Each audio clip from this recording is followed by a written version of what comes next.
신앙 고백 우리 하겠습니다. 나는 전능하신 아버지 하나님 천지의 창조주를 믿습니다. 나는 그의 유일하신 아들 우리 주 예수 그리스도를 믿습니다. 그는 성령으로 잉태되어 동정녀 마리아에게서 나시고 본디오 빌라도에게 고난을 받아 십자가에 못 박혀 죽으시고 장사된 지 사흘 만에 죽은 자 가운데서 다시 살아나셨으며 하늘에 오르시어 전능하신 아버지 하나님 우편에 앉아 계시다가 거기로부터 살아있는 자와 죽은 자를 심판하러 오십니다. 나는 성령을 믿으며 거룩한 공교회와 성도의 교제와 죄를 용서받는 것과 몸의 부활과 영생을 믿습니다. 아멘. 찬송가 442장 부르시고 말씀을 보겠습니다.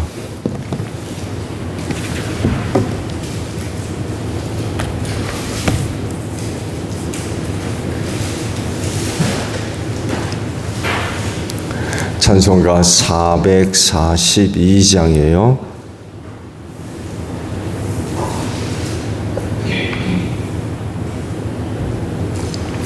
저 장미꽃 위에 있을 아직 맺혀 있는 그때에 귀에 흐르는 이 소리 들리니 주 음성 분명하다. 주님 나와 동행을 하면서 나를 친구 삼으셨네. 우리 서로 받은 그 기쁨은 알 사람이 없도다. 그 정한 주의 음성 우는 새 또 잠잠케 한다. 내게 들리던 주의 음성이 늘 귀에 쟁쟁하다.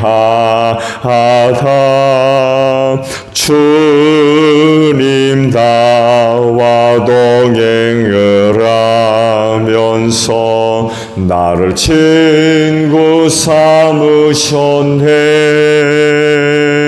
우리 서로 받은 그 기쁨은 알 사람이 없도다. 밤 깊도록 동산 안에 주와 함께 있으려 하나. 괴로운 세상에 할 일 많아서 날 가라 명하신다. 주님 나와 동행을 하면서 나를 친구 삼으셨네. 우리 서로 받은 그 기쁨은 알 사람이 없도다. 말씀을 봅니다. 에스겔서 25장이에요.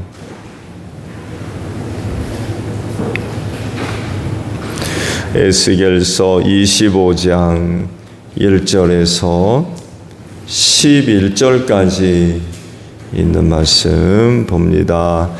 제가 가지고 있는 성경은 1372쪽에 있어요. 에스겔서 25장 1절로 11절입니다. 주님께서 나에게 말씀하셨다. 사람 암몬 자손이 있는 쪽으로 얼굴을 돌리고 그들을 규탄하는 예언을 하여라. 너는 암몬 자손에게 전하여다. 그들에게 나주 하나님의 말을 들으라고 하여라. 나주 하나님이 말한다. 내 성전이 더럽혀졌을 때에 너는 그것을 보고 잘 되었다고 하였고 이스라엘 땅이 황폐하게 되었을 때 너희는 그것을 보고도 잘 되었다고 하였고, 유다 백성이 포로로 잡혀가 끌려갈 때에도 그들을 보고 잘 되었다고 소리쳤다. 그러므로 내가 너를 동방 사람들의 소유로 넘겨주겠다. 그들이 내 땅에 들어와서 진을 치고 내 땅 가운데 자기들이 살 장막을 칠 것이다. 그들이 내 땅에 사는 열매를 먹고 내 땅에서 나는 젖을 마실 것이다.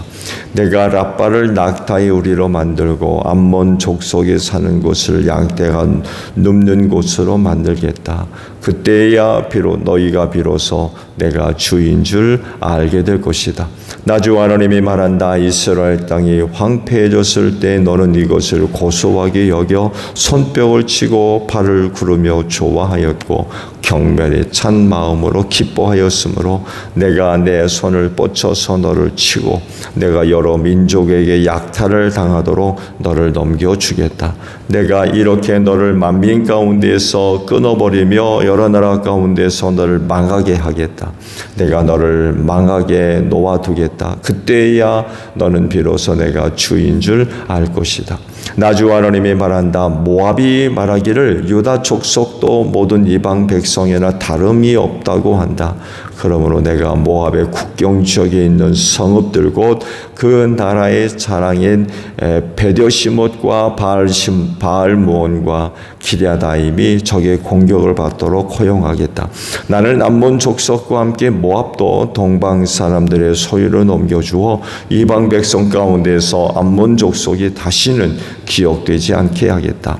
이렇게 내가 모압을 심판하면 그때야 그들이 비로소 내가 주인 줄 알 것이다. 아멘. 오늘 아침에는요, 두 곳의 말씀을 보려고 합니다. 7절과 11절의 말씀인데요. 7절 하반절에 있는 말씀, 내가 너를 망하게 놓아두겠다. 그때야 너는 비로소 내가 주인 줄 알 것이다 라는 말씀이고요. 11절 하반절에 있는 11절 말씀 전체를 볼까요? 이렇게 내가 모압을 심판하면 그때야 그들이 비로소 내가 주인 줄 알 것이다 라는 말씀입니다. 오늘 아침에 보신 말씀들은 두 족속에 대한 하나님의 심판을 이제 예언하는 그런 내용들입니다. 상반절은 암몬 족속에 대해서, 후반부에 있는 말씀들은 모압 족속에 대해서 하나님이 심판하실 것을 이제 예언을 하십니다.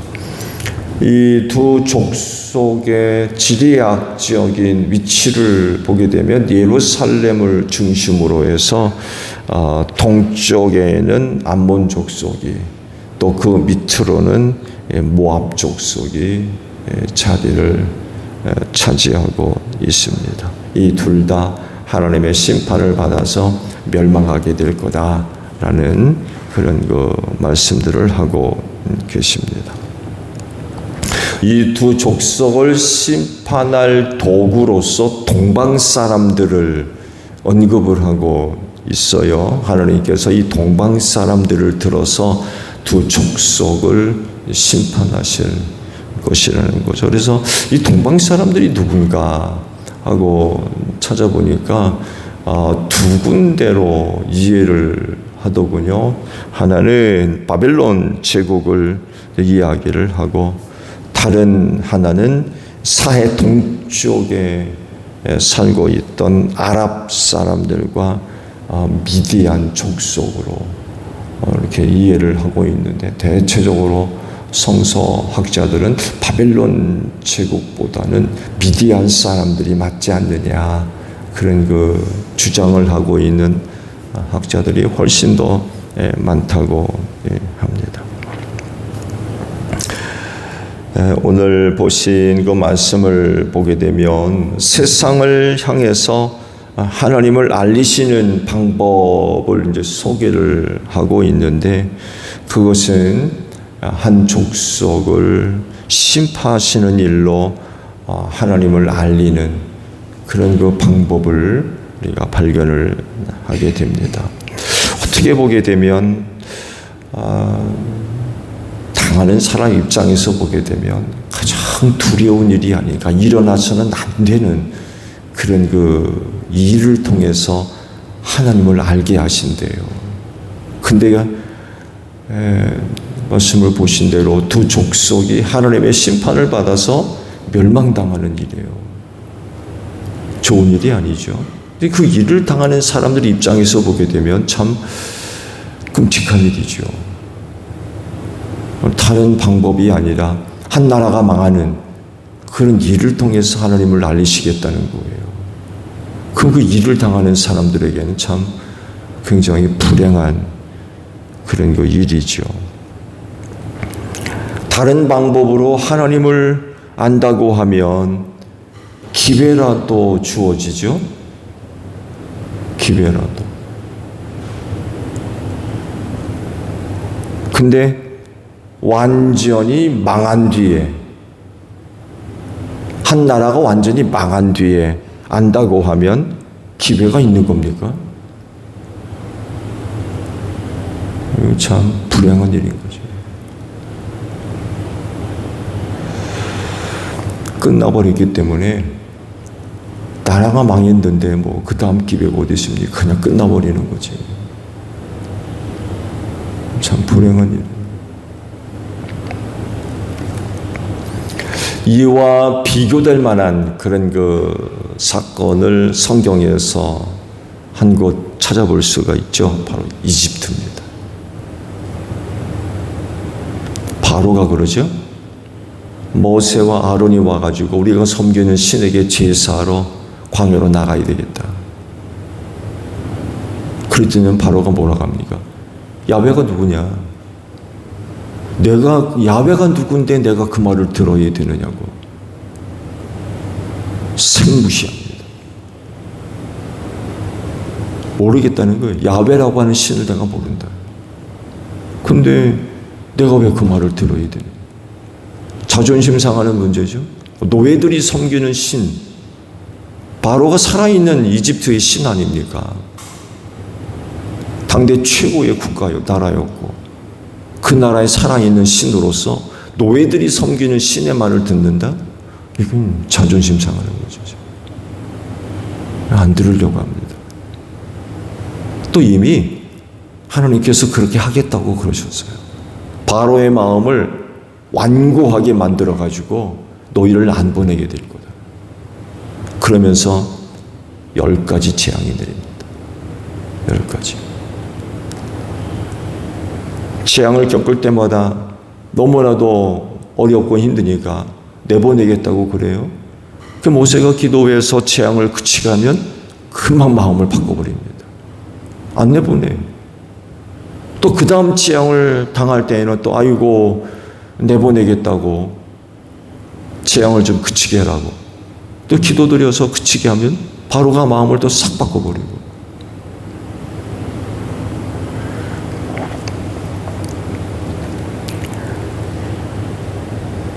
그들이 노예가 섬기는 신이 진짜 신이라고 하는 사실을 알기까지 참 엄청난 일들을 겪어야만 했던 거죠.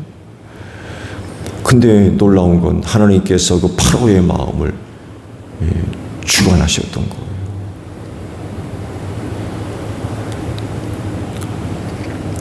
그의 마음을 완악하고 완고하게 만드셔서 10가지 재앙을 전부 겪게 만드십니다. 그러면 그럴수록 노예들이 섬기는 신이 이게 진짜 신이다 라고 하는 것을 아주 처절하게 경험하게 하십니다. 처절하게. 재앙을 겪었으니 이거 어떻게 되겠습니까? 결코 유익한 것들이 아니죠. 그래서 말씀드린 대로 처절하게 겪게 하십니다. 처절하게.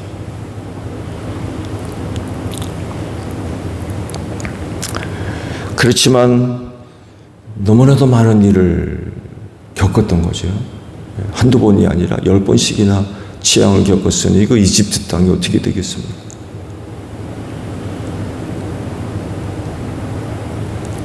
나중에는 장자가 다 죽습니다. 짐승의 맛배까지 다 죽어요. 장자가 다 죽었으니 장례식을 치르지 않은 집이 있겠습니까? 집집마다 고구라는 거예요. 장자가 다 죽어가지고.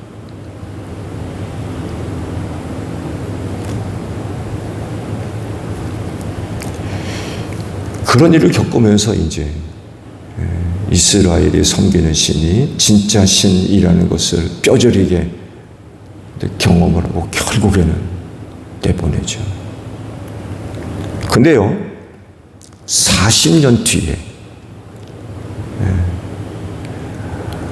엉뚱한 곳에서 이제 그 열매가 맺어집니다. 이스라엘 백성들이 광야 40년 떠돌아다니고 난 뒤 가나안에 이제 점령 전쟁을 벌이게 되죠. 그러면서 제일 처음 여리고성을 이제 점령을 하게 됐죠. 그동안 이집트에서 일어났던 소문이 거기까지 퍼지게 됩니다. 그 소문을 누가 들어요? 라합이 듣습니다. 이집트에서 일어났던 일을 라합이 소문으로 듣고 그것을 믿습니다.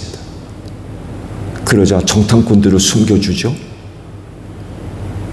그러면서 그와 그 집안 사람이 살아남습니다. 40년 뒤에 엉뚱한 곳에서 그런 그 열매가 이제 맺어지게 됐던 거죠. 그러나 그 시대의 정작 이집트에는 끔찍한 그런 그 일들이 일어나면서 그제서야 이스라엘 백성들이 섬기는 신이 진짜 신이라는 것을 이제 알게 됐던 거죠. 이런 그 사건들을 볼 때 오늘 여러분들은 하나님을 어떻게 알게 되셨어요? 어떻게? 여러분은 하나님을 어떻게 알게 됐습니까?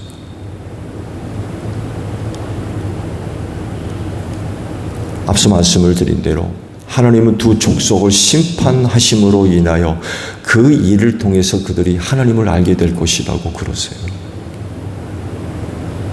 말씀드렸죠? 아니, 어떻게 이런 일을 통해서 하나님을 압니까?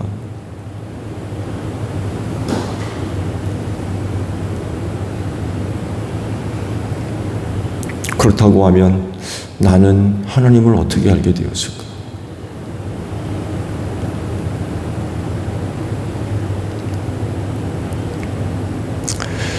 하나님께서 암몬과 모압을 그런 방법을 통해서 알게 하시겠다고 하시는데 그 이유는요, 그들이 하나님 앞에서 악했기 때문에 그래요.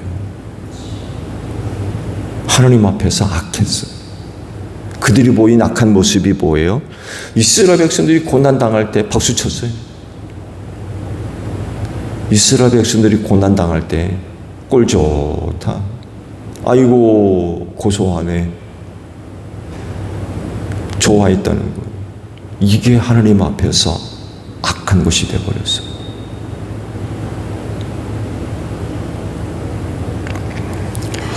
암몬과 모압 입장에서 이스라엘은 원수입니다.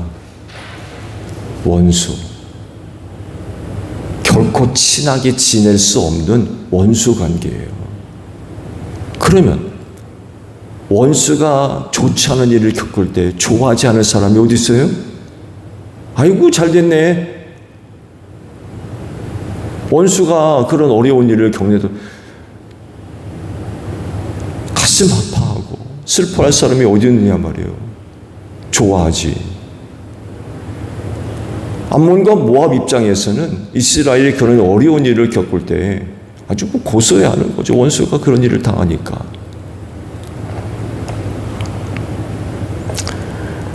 근데 하나님은 그런 그들의 모습을 좋게 보지 않으셨던 거예요.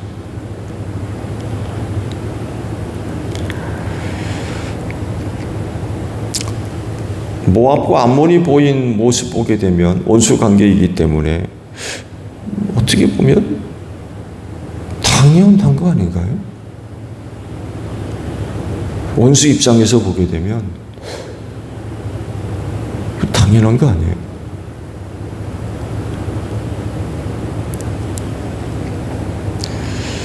그런데 그것이 문제가 됐던 건 하나님이 선택한 백성들이었다는 거예요.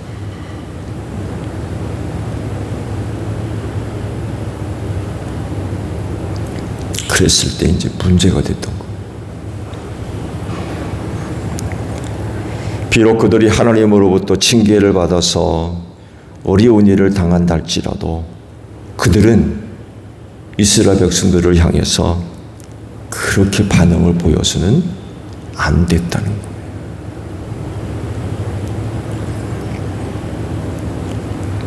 하나님께서 보실 때 인간적으로 볼 때에는 뭐 이해할 만한 모습이 될지는 모르지만 하나님 입장에서 보실 땐 전혀 그게 아니었던 거예요.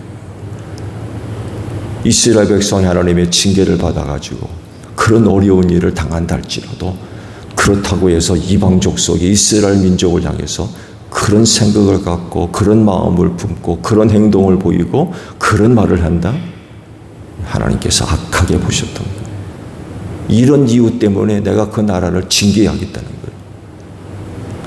그 징계가 어떤 징계요? 망하게 하겠다는 거예요. 망하게 하겠다. 그리고 그런 일을 통해서 그들이 내가 주인 줄 알게 될 것이다 라고까지 말씀하세요. 이건 굉장히 불행한 일이죠. 그렇다고 하면 그들은 어떤 반응을 보여야 했을까요? 어떤 반응? 이스라엘이 그런 그 고난을 당할 때에 이방 족속으로서 어떤 반응을 보여야 합당한 것이었을까요? 하나님이 찾으셨던, 하나님이 보고 싶어 하셨던 그런 반응, 그런 모습은 어떤 것이었을까요? 그건 다른 것이 아니라 삶과 자신들을 살펴서 조심하는 거예요. 자기들도 그렇게 되는 것에 대해서 경각심을 갖고 주의를 기울이는 거죠. 하나님이 자기 선택한 백성들을 그렇게 심판하신 것을 보았다고 그러면 이방 족속은 말할 것도 없는 거예요.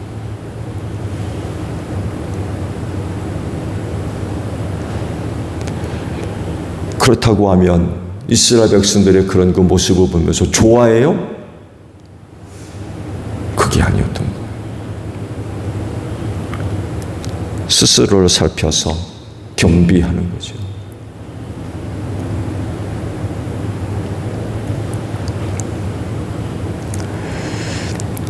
그런데 그들이 보였던 그런 모습을 보이지 않고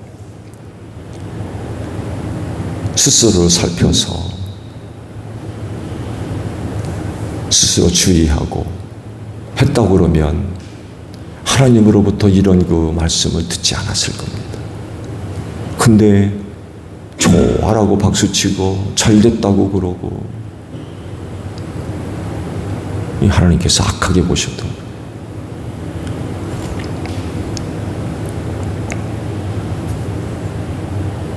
남 잘 되는 거 배 아파하거나 남 잘 되는 거 배 아파하고 남 안 되는 거 좋아하고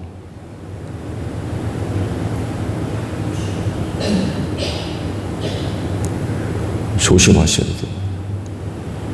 인간적인 관계를 생각해 본다 그러면 그럴 수도 있겠다.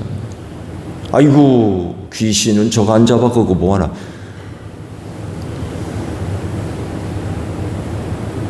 인간적인 그런 그 관계들을 생각해 본다 그러면 이해할 만도 하겠죠.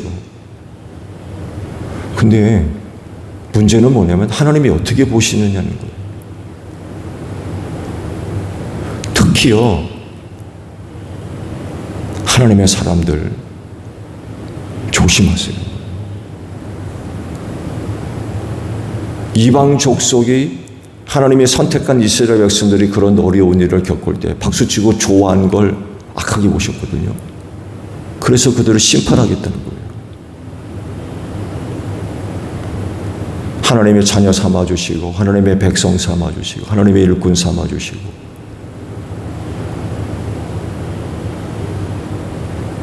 그들을 향해서 또 다른 누군가가 그들에게 일어나는 어려운 일들을 보고 아이고 고소하네. 그들이 잘 되는 거 배 아파하고 그들이 고난당할 때 좋아하고 하나님이 결코 선하게 보지 않으신다는 거예요.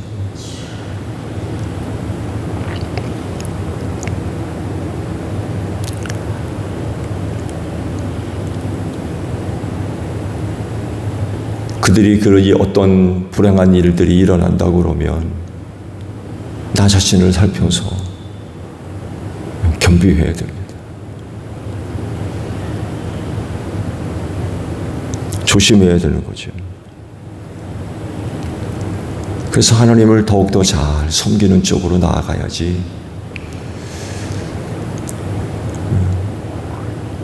그런 일을 보고 고소해하고 좋아하고 배 아파하고 이렇게 합당한 모습이 아니라 성도 간의 관계 조심하셔야 돼요.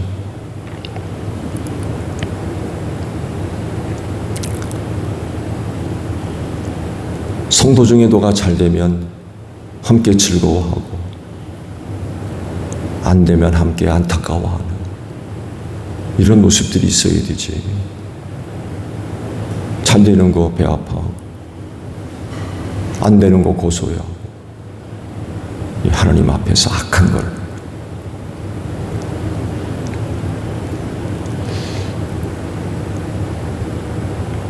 어떻게 보게 되면 말씀을 드린 대로 그게 그렇게 심각한 문제가 될 수 있나라고 여길 정도예요. 근데 하나님께서는 가볍게 보지 않으셨던 거. 아무것도 아닐 수도 있는데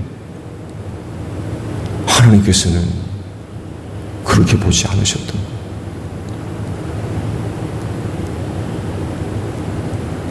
조심하십시오. 이방 족속과 이스라엘 백성들 사이에 관계를 두고 이런 거 말씀을 하셨는데 오늘날 우리가 생각해야 할 부분들이 참 많이 있습니다. 하나님의 자녀들, 하나님의 일꾼들 함께 신앙생활하는 구원받은 사람들이 누군가를 향해서 이런 악한 마음을 품고 악한 생각을 갖는 것 하나님께서 결코 기뻐하지 않으신다.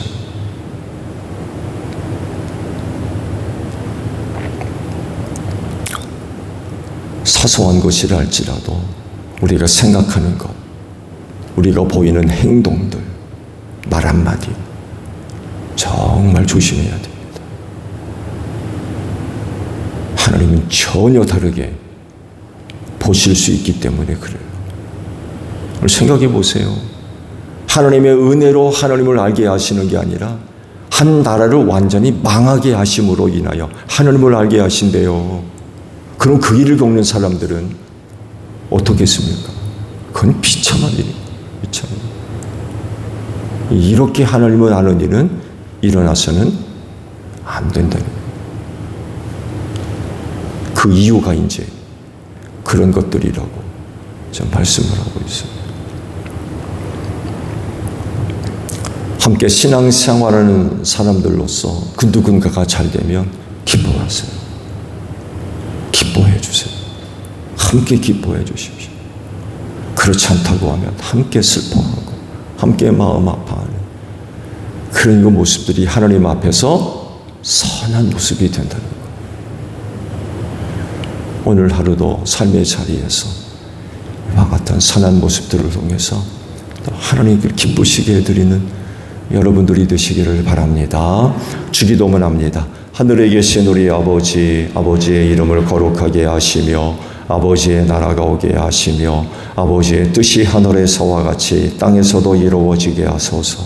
오늘 우리에게 일용할 양식을 주시고 우리가 우리에게 잘못한 사람을 용서하여 준 것 같이 우리 죄를 용서하여 주시고 우리를 시험에 빠지지 않게 하시고 악에서 구하소서. 나라와 권능과 영광이 영원히 아버지의 것입니다.